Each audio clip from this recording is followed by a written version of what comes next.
Hello বন্ধুরা, দেখো দোকান থেকে ফিরে এসেছে, এসে আবার কাজে মন দিয়েছে। সামনে হালখাতা এসে গেছে, কাজের চাপও বেড়ে গেছে।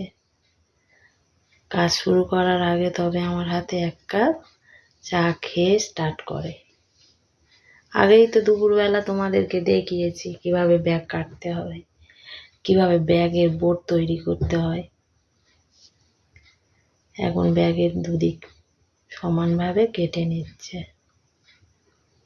সমানভাবে কেটে নিলে কি হয় জানো বন্ধুরা, ব্যাগটা দেখতে সুন্দর হয়, লেবারদের কাজ করতেও সুবিধা হয়।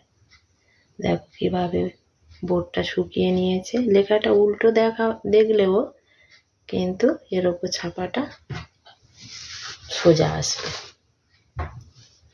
প্রায় কাটা শেষের পর্যায়ে খুব সুন্দর করে কাজ করে। লেবাররা বলে যতজন ব্যাগ তৈরি করে সবচেয়ে পরিষ্কার কাজ ওর।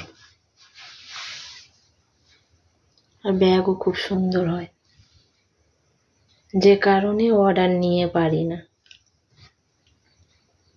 কিন্তু দোকানের কারণে বেশি এখন করতে পারে না।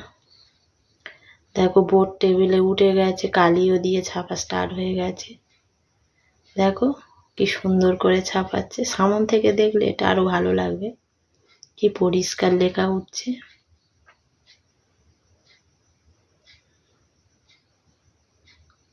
খুব সুন্দর করে ছাপায়। যে কোনো কাজ খুব পরিষ্কারভাবে করতে পারে। আমি বিশেষ কিছু সাহায্য করতে পারি না, মেয়ের পড়ার চাপ থাকে, মেয়ে ইংলিশ মিডিয়ামে পড়ে। দেখো বন্ধুরা, প্রায় ছাপা শেষের পর্যায়ে এসেছে। ছাপার পরে এবার শুকোতে দেবে। সারা রাত ধরে এগুলো শুকোবে, সকাল হলে আবার নিজেই তুলবে, লেবারদের দিয়ে দেবে। লেবাররা প্যাক করে নিয়ে আবার বাড়িতে আসবে।